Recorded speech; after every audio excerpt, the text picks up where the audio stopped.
Imagine the golden hue of sunset bathing St. Peter's Square, the bells of the Vatican echoing like the heartbeat of history. The crowd falls silent, eyes fixed on the chimney of the Sistine Chapel. Have you ever wondered what happens when that door closes, sealing off the world? It's not just an election, it's a sacred mystery where men seek the will of God. Conclave, Latin for with key, is the most secretive ritual of the Catholic Church. When the chair of St. Peter is vacant, 120 cardinals from around the world gather beneath Michelangelo's Last Judgment. They swear an oath of absolute secrecy, hands on the Bible, voices trembling.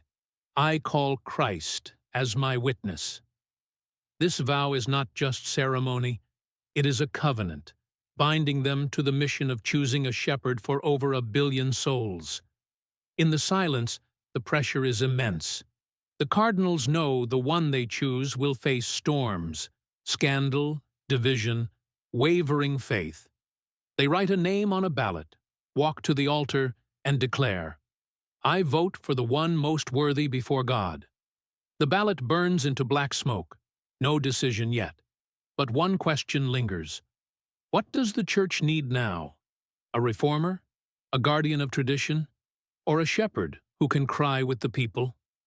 Among whispered names, one rises, not loud, but steady. A cardinal from the Philippines, a preacher whose eyes glisten with tears. His name is Luis Antonio Tagle. Who is he, and why does his name stir millions of hearts? Come with me into this story, because something miraculous may lie ahead.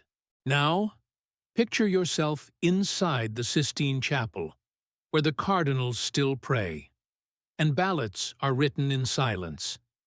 The conclave is not only about choosing a pope, it is where the Church looks inward and asks, where are we being called? And in that question, one name continues to echo, softly but insistently, Cardinal Luis Antonio Tagle. But who is he? Why would a man from the Philippines, a land often seen as peripheral, become a symbol of hope for millions? Luis Antonio Tagle, or Chito, as he's affectionately known back home, was born on June 21, 1957, in Imus, Cavite, to a humble Catholic family. With Filipino and Chinese heritage, he grew up in a home where faith wasn't ritual, it was breath. From a young age, Chito stood out. Not just for his intellect, he holds a doctorate in theology from the Catholic University of America, but for his heart. People say even as a child, his prayers carried a trust that left adults in silence. As a priest, he didn't preach like a performer, but like a brother sharing sorrow and joy. And when he stood at the altar, his eyes often filled with tears, not for effect, but because he felt the gospel as if for the first time. Tagle's journey is a story of living faith. As a priest, he walked through slums, shared meals with the poor, preached in markets as if they were cathedrals. In 2001, at 44, he became Bishop of Imus, returning to his childhood region to serve. He visited rundown homes, shared humble meals, and spoke words that stirred hearts. In 2011, he was appointed Archbishop of Manila, not just a religious leader, but the moral voice of a nation. His homilies, gentle yet sharp, were broadcast across the Philippines and moved millions. He didn't seek the spotlight, but the light within him spread on its own. In 2012, Tagle became a cardinal. In 2019, Pope Francis appointed him head of the Dicastery for Evangelization, the Vatican's global mission arm.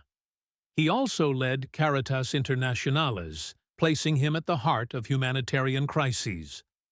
From refugee camps to interfaith dialogues, Tagle built bridges between tradition and modernity, truth and compassion. He once said, "The Church must not hide behind walls when people are crying outside."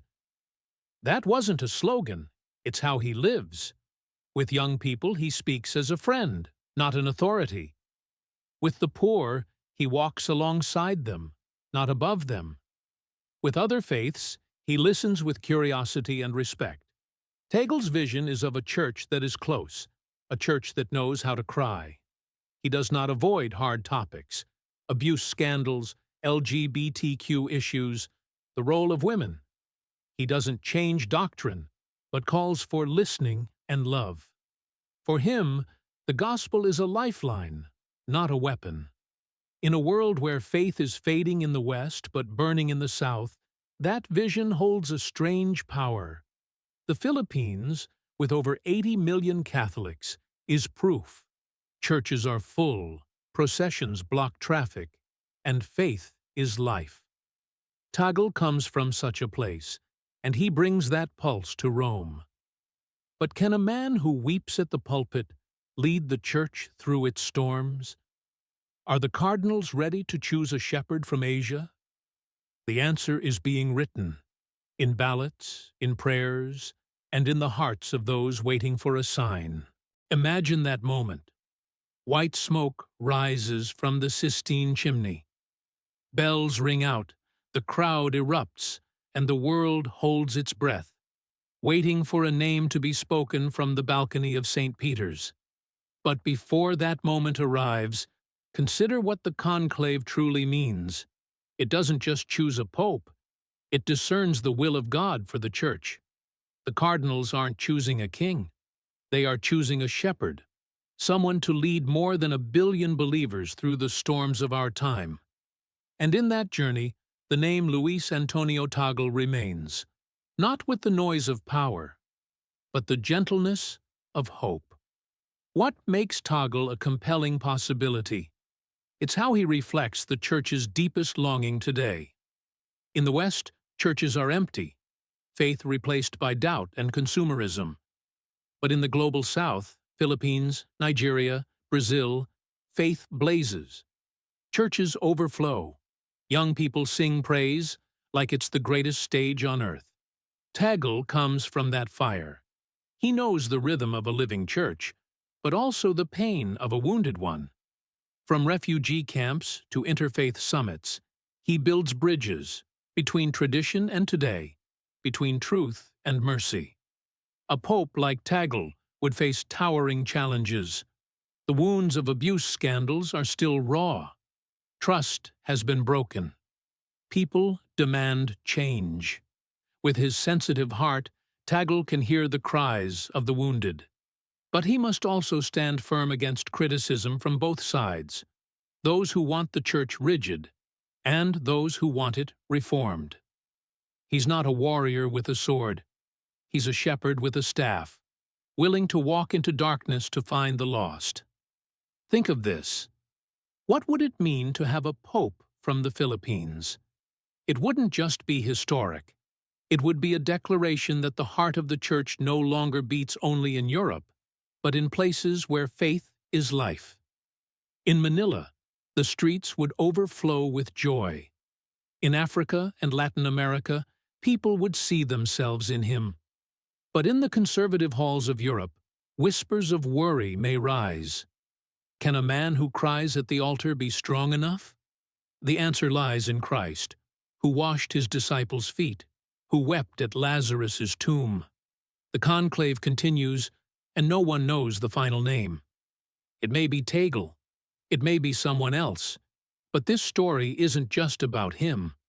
It's about the church, about us, about what we long for in a shepherd.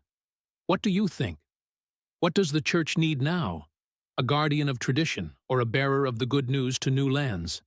Stay, pray, hope, and watch where this story leads, because in the silence of the conclave, God is speaking, and we are called to listen.